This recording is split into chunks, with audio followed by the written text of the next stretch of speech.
Good morning, Radhe Radhe. सभी YouTube family के गुड़ छुके गोड़ लागत नहीं तो कैसन बानी लो रहो सब आशा करते नहीं कि कहीं भी हो खबलो स्वस्थ हो खबलो मस्त हो खबलो अपना काम में व्यस्त हो खबलो। तो सुबह का 9 बज गए बेटे और घर बर्तन आज बहुत लेट से भइल हटे। जानते बाइन लोग कि तनी छुतक चलता तो तनी लेट सेट बनता। तो देखी लोग खाना बैठौले बनी हम गैस पे दाल चावल। और आज हटे सदहन जौन 7 दिन पे नहाल जला।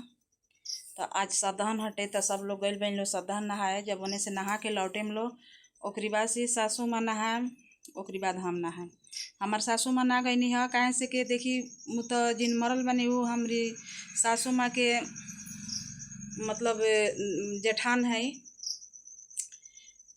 है सासू माँ के। तो हमनी घर से मतलब खान पियन नहीं खे खान पियन आवागछ कुछ नहीं खे। तो बस अपना घरे बरावल जाता। तो वो लोग घाट पे चल गए बोलो नहाए। जब नहा के उन्हें से आई लोग ओकरी बाद से सासू माँ नहाए और सासू माँ के बाद हम नहाए। ठीक ना। तो नहैला के इंतजार में बानी जा हमने के। और सासू माँ तो खेत साफ करत रहनी है सोहत रहनी है।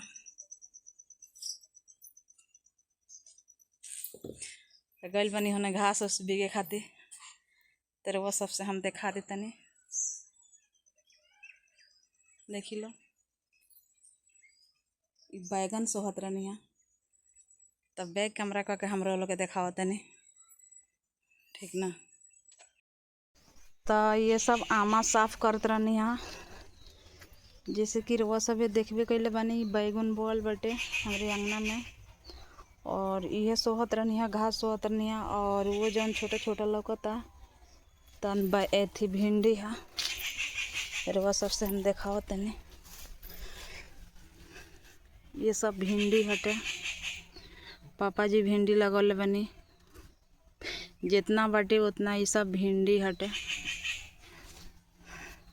रवा सब देख सकते हैं लोग। अभी फरत नहीं खे लेकिन देखी लो है दे बतिया धरता और फरी ठीक ना। तो इतना बड़ा बड़ा हो गई बेटे। तो ये सब भिंडी के खेती कैले बनी मतलब कोल्हा कन्हवाई जौने बताओ ने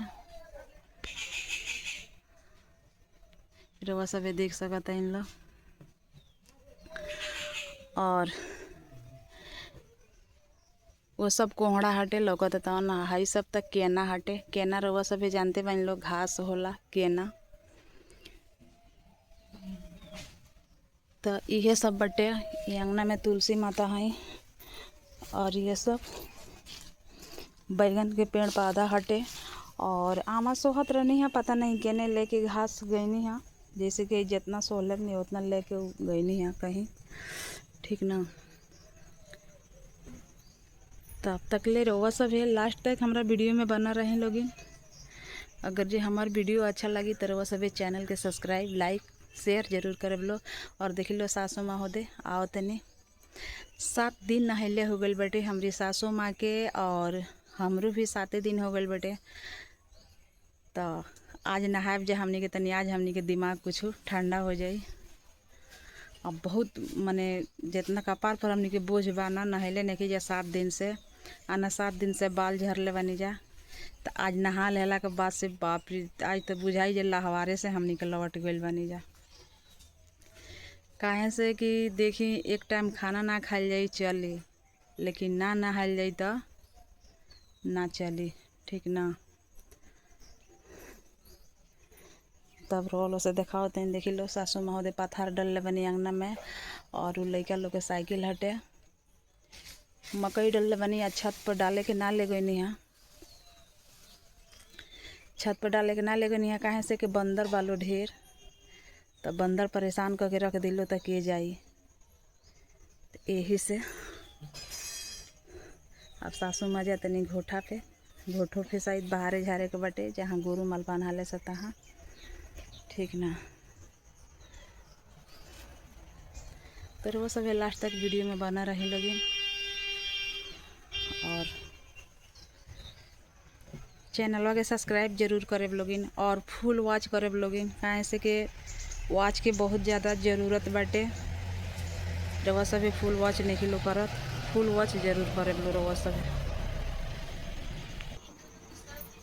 और ये है बिलारू दे दूध अमट के धर तनी दूध जुठार दे तरी जब अमट के धर तनी तब जुठार दे तरी और बोली सुनने के पड़ता हमारा। देखी हो बड़ी गईली तो हम चलते नहीं अब बाल खोला तनी। देखी आज 7 दिन पे अपन बाल हम खोल रहा बनी। 7वां दिन हटे आज और 7 दिन तो मैंने बिंदी सिंदूर कैले हो गई। तो चलते नहीं आज बाल खोल के नहाए बाल धोए नहाए कैसे कि सब लोग नहा के चली बन लो और सासू माँ गई बनी बाहर कल पे नहाए तो हम नहा लेते नहीं ठीक ना। एकदम केस जौरिया गल बटे जगह बुझाता ना कि जगह जाटा पड़ जाला वहीं केस एकदम हो गल बा।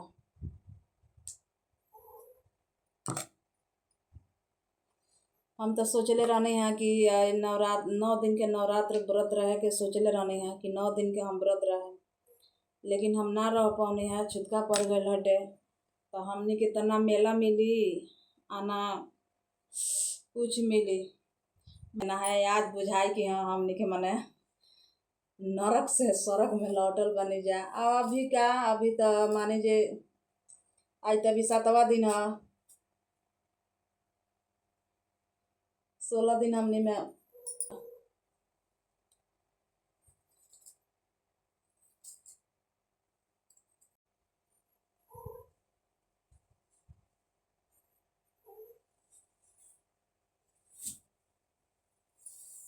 चलते नहीं हम कल पे अब नहा के आम तो रोलो से मिले बिना नहाइले ना मिले ठीक ना। देख लो साड़ी चुनिया होता नहीं पसरले रहनी हाँ ओसोरा में आओ जैसे लेके आई नहीं चलते ही नहाए ठीक बनू।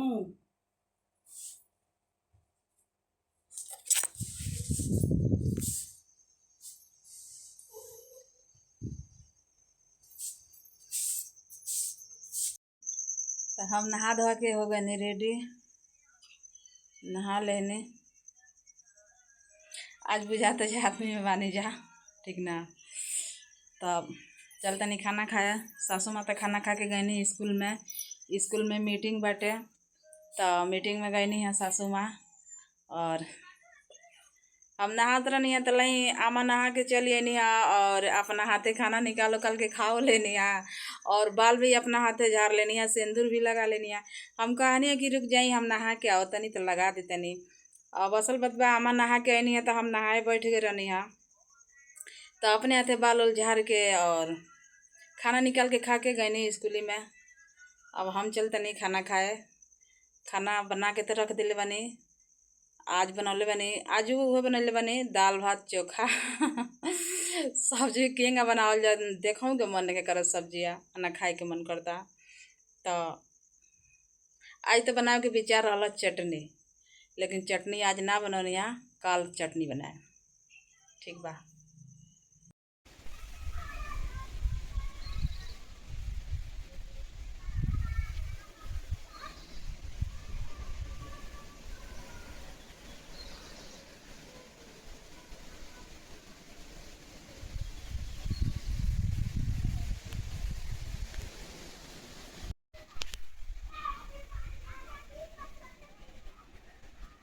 देखी लोगिन स्कूल हटे हमरा गांव के सरकारी स्कूल हटे और लड़का पढ़त लो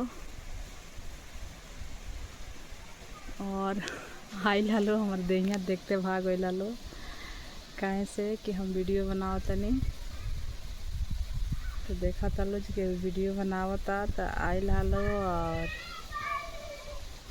डरे भाग गई लो।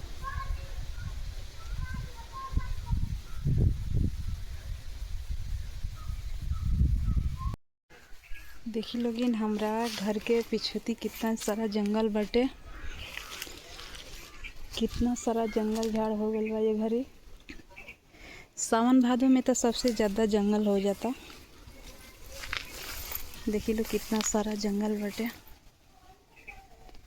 और ये डूबे भर जंगल बा। देखी लो रवा सब, ये सब डूबे भर जंगल बा और बहुत सारा जंगल बटे। यहाँ कटहर के पेड़ रवा सबसे हम देखल ही बानी। देखी लगे ये सब डूबे भर जंगल बटे बहुत ज़्यादा।